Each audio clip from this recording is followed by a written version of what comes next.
Bill O'Reilly recently decided to run a smear segment on the Black Lives Matter movement. Now, I'll show you the video and then we'll come back and discuss it. Who's funding Black Lives Matter? One of the big donors seems to be George Soros, our old pal, who gives big money to affiliates of Black Lives Matter, groups that do direct business with them.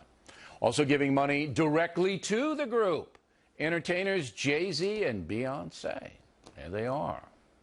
Joining us now from Washington, Kelly Riddell, an investigative reporter for the Washington Times. Is this just a fringe group, or should we take them seriously? Well, I think you got to take them seriously. I mean, look what happened to Martin O'Malley a couple of weeks ago at the Netroots convention when he basically said all lives matter, was practically booed off the stage, and then had to issue an apology. I mean, well, he didn't have to issue the apology. Well, he chose to, but that's O'Malley's fault for even going to the Netroots convention. I mean, Hillary Clinton has been there before. A lot of Elizabeth Warren, a lot of liberal activists go to this on a yearly basis. I understand that, but I don't know whether this crew, Black Lives Matter, have any constituency other than the radical left, the real fringe nuts that run around the country saying crazy things. Have they made any inroads into a more established position? Well, I mean, you got to look. Black Lives Matter is really an umbrella slogan kind of group that encompasses a lot of social justice workers and a lot of social justice organizations. And it's a group that was started by 3 women that work at Soros-backed organizations that are into community organizing, into kind of riling up activists.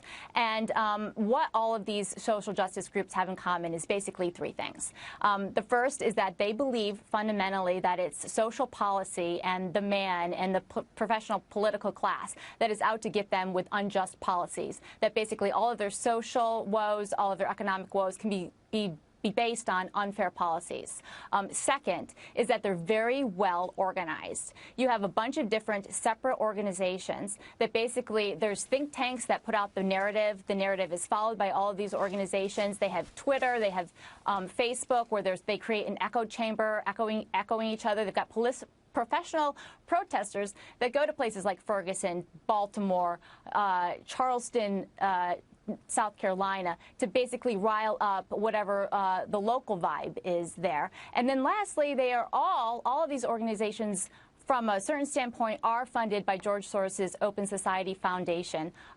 We're talking about hundreds of thousands of dollars a year. I found that within 1 year, George Soros dedicated $33 million to these types of organizations. So they're really well funded. So $33 million for Soros to agitators who are organized to disrupt, and then the National Convention for the Republicans in Cleveland seems to be a target.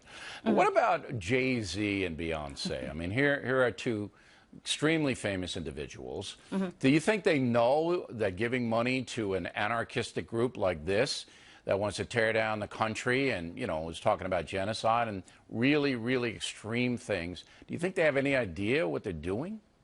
I do, actually. One of the activists that said that Jay-Z and Beyonce were giving tens of thousands of dollars to the movement, her name is Dream Hampton, and she was a co-writer on Jay-Z's memoir, and she's part of this Malcolm X grassroots organization that is very extreme. And so she's part of their inner circle and was the activist that basically first reported that they were giving money, because Jay-Z and Beyonce were getting a lot of flack from these groups for not, I mean, Jay-Z raps about it in his lyrics, and they wear, you know, the memorabilia or the the Black Lives Matter t-shirts, but they weren't giving any money. And well, so they kind of got. We've invited Jay-Z and Beyonce, if they have a statement they'd like to make or come in and explain why they're doing what they're doing. We're ready to receive them. So now the first thing that stood out to me was how he exposed individuals such as George Soros and Jay-Z and Beyonce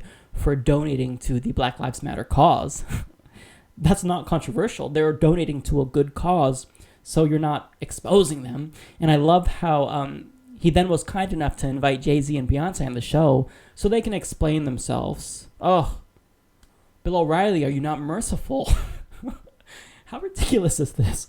Now, moving on, he said that he doesn't know if they have a real constituency other than the radical left, which he calls the real fringe nuts that run around the country.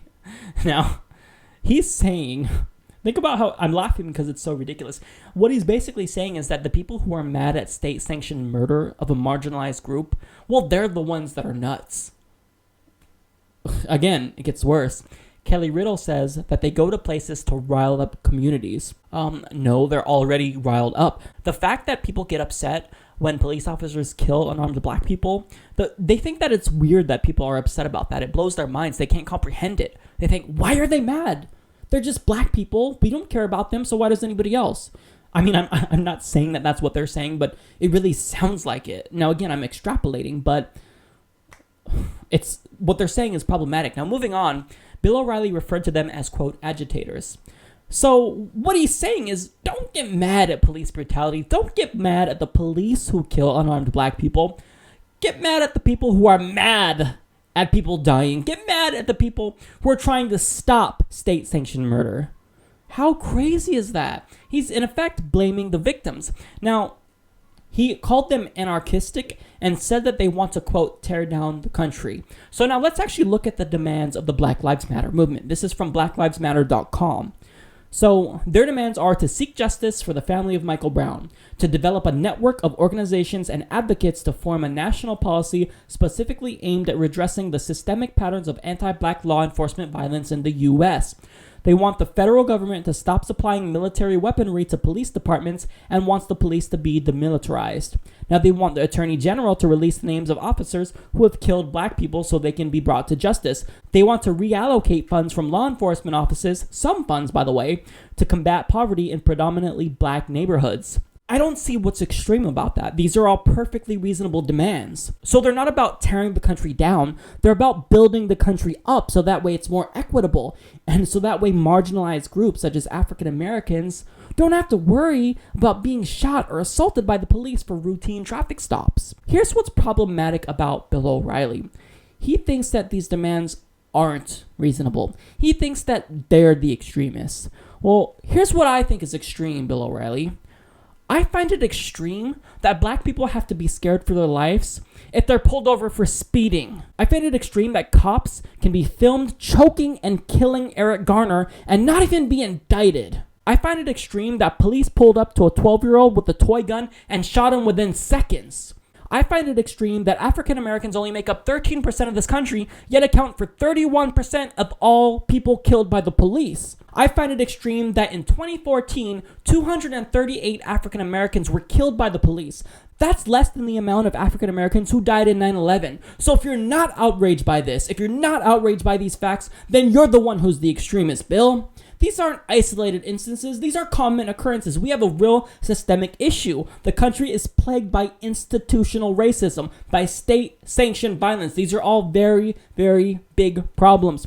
Now, Bill O'Reilly wouldn't see this, though, because not only is he white, well, he's straight, he's rich, he's a Christian, he's at the top of the social hierarchy. He doesn't have to care about these issues because they're never, ever going to affect him. But I mean, you don't have to be ignorant to the facts because the facts are out there. These cases are widely reported on by all of the media. The problem is just that he doesn't care. Now, the fact that he calls the Black Lives Matter movement extremists and that they want to tear down the country, well, that says a lot about his character.